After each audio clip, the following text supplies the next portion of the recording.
Hello and welcome. My name is Tavishima Ayede. I'm the host of the podcast, and I'm making today's recording at home, so expect to hear some noise in the background. Now, the goal of this podcast is business problems. So if you're struggling to get customers, or if your marketing isn't working, or if your side hustle is suffering, or if something is holding your business back, then this is the show for you. So please subscribe on Spotify, YouTube, Apple, or any player of your choice. And if you'd love to connect, you can call, SMS, or WhatsApp me on 080-6466-2140. Today on the podcast, we're going to look at what to do when your customers are not picking your calls. Again, today on the podcast, what to do when customers aren't picking your calls. Now, this is a very specific situation, and it goes like this.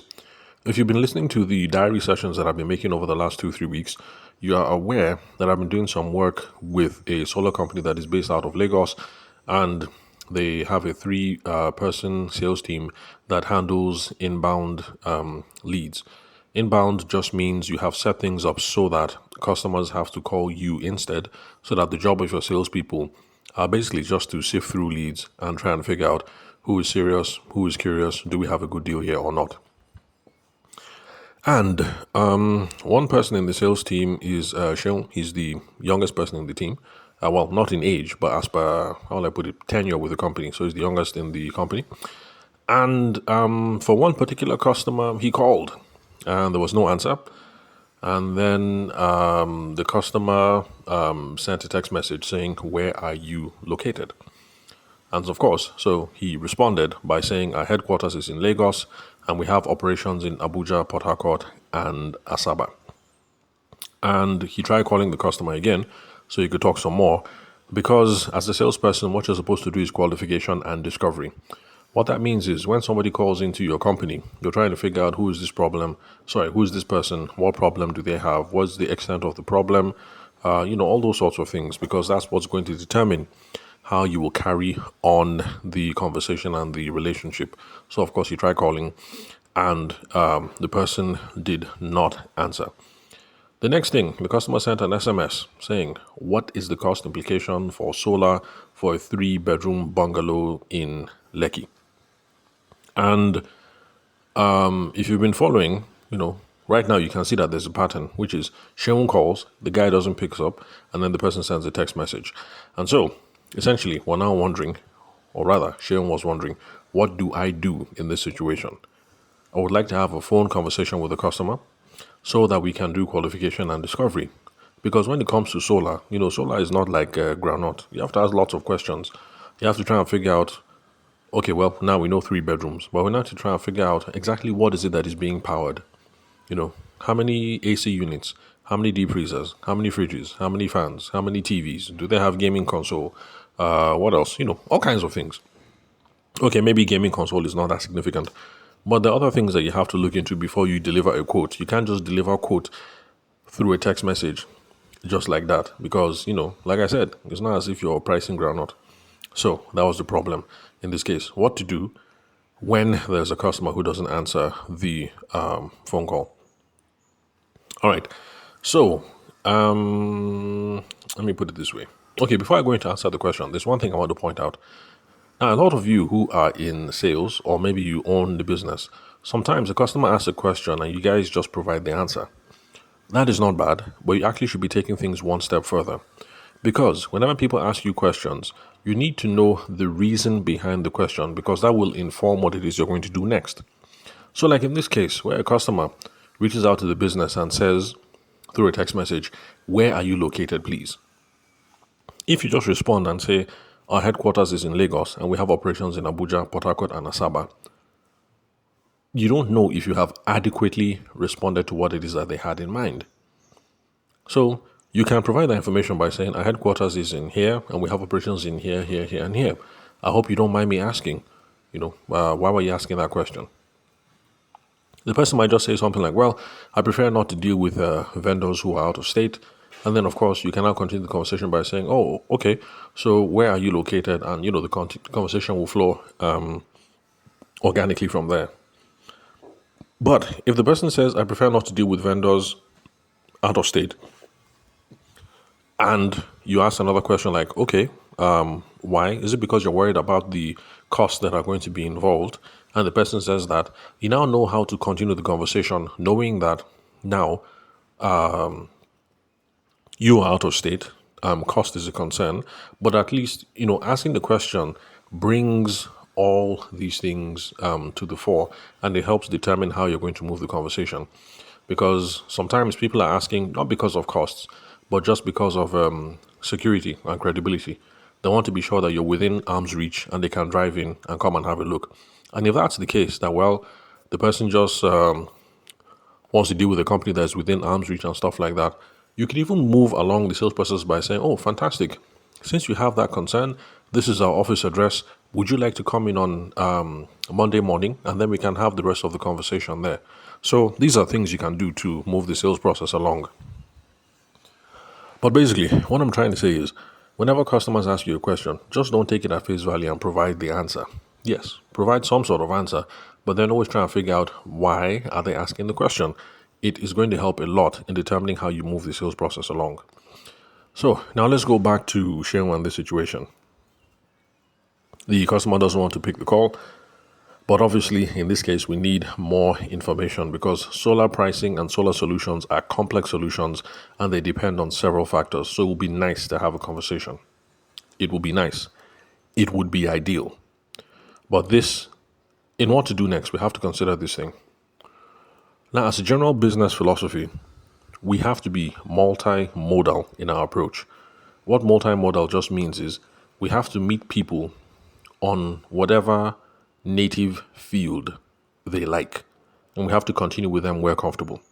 For instance, I'm a phone call person and I'm a face-to-face person.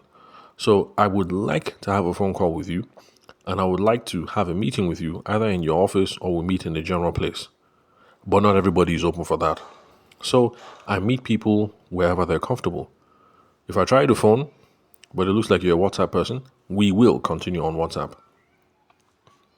If I try WhatsApp, you're ignoring, but you respond on Instagram, then we will continue on Instagram chat. So it all depends. But we have to keep it multimodal. So it's not about what we prefer.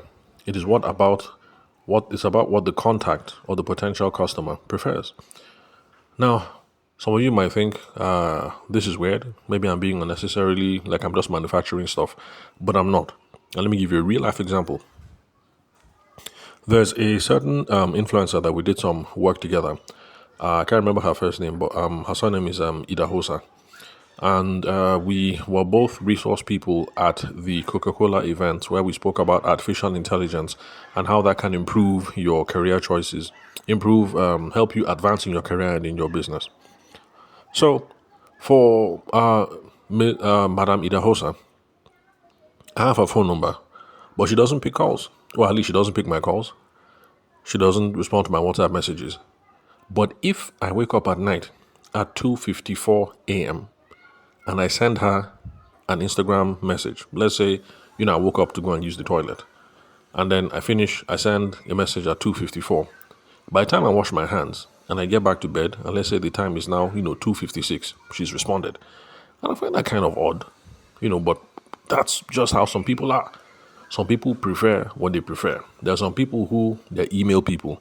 Call them a million times, they won't answer. WhatsApp, they won't answer. Go to their house, they won't open. But send email at 12:01, they will respond at 12:05. So have a multimodal approach, meet people where they are comfortable.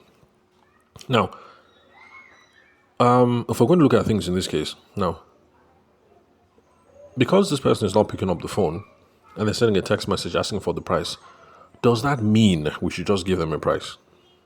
Now, there are two responses, or rather two approaches that we can look at. The first response, I know some of you might find it tiring, but this is the reason why I say that we should all have Bluetooth keyboards attached to our phone. Because trying to engage in a text conversation with someone using your thumbs is going to be very stressful. And it is hard to send text messages from your computer, except if you're using a Mac and the Mac has been hooked up to your computer, or if you're using an Android phone and you have a Google Chromebook, then you can send text messages from your computer.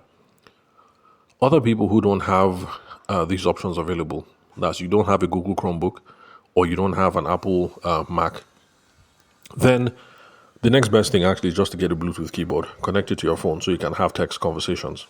So in this case, the person says, give me a price. Approach number one is text conversation.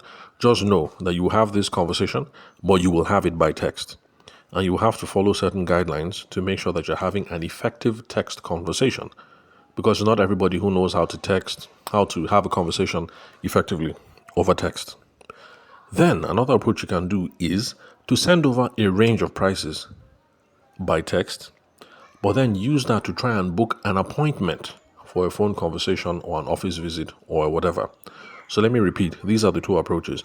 Number one, continue the text. The person seems to like text, and continue the text. Text, they go. But you have to follow certain principles to make sure that this text conversation is effective.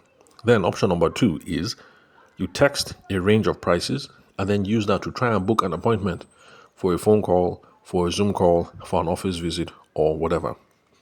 So let's look at text conversation. In this case, you can send a text message back saying, "Good morning, sir. I tried calling earlier. Couldn't get through to you.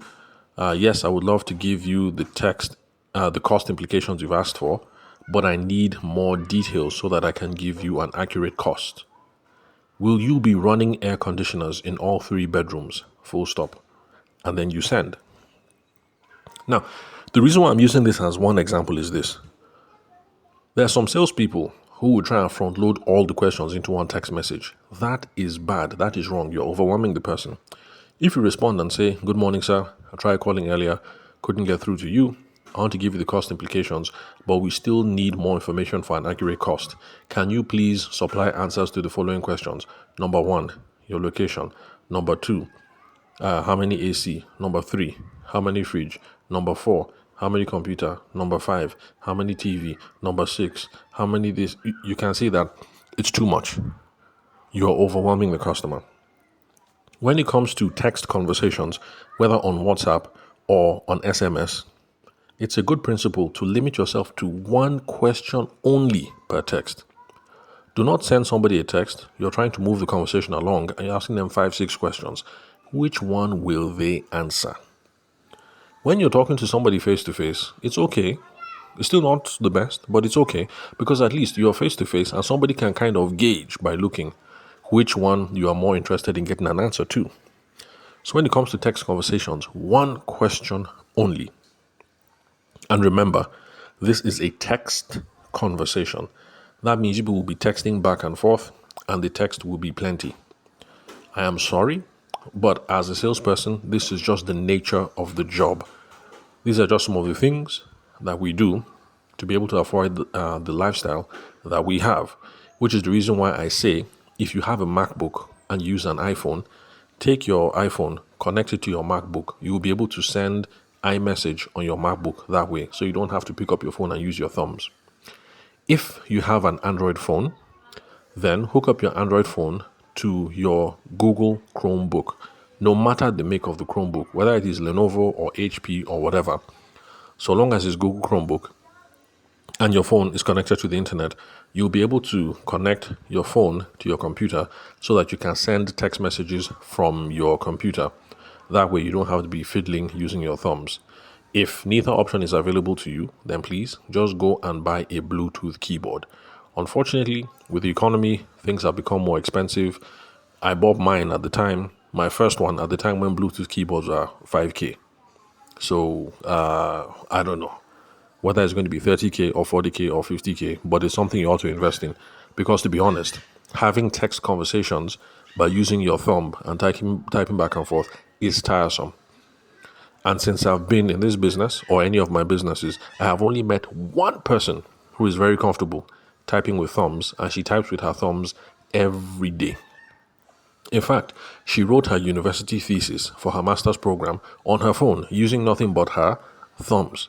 And for her, I would say I carry ash for her, but I'm not down for that kind of struggle.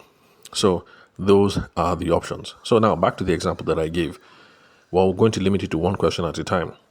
The first text message is going to be, "Good morning, sir. I tried calling earlier, couldn't get in touch with you. I would love to give you the cost implications, just like you requested, but I will need some more details for an accurate cost.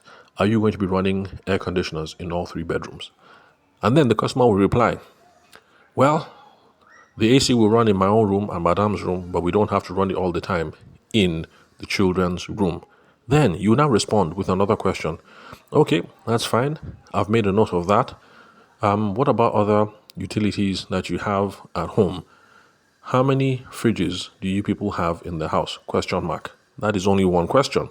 And then he'll respond. And you see, that is how you continue with the question like that, and like that. So that's option 1, text conversation.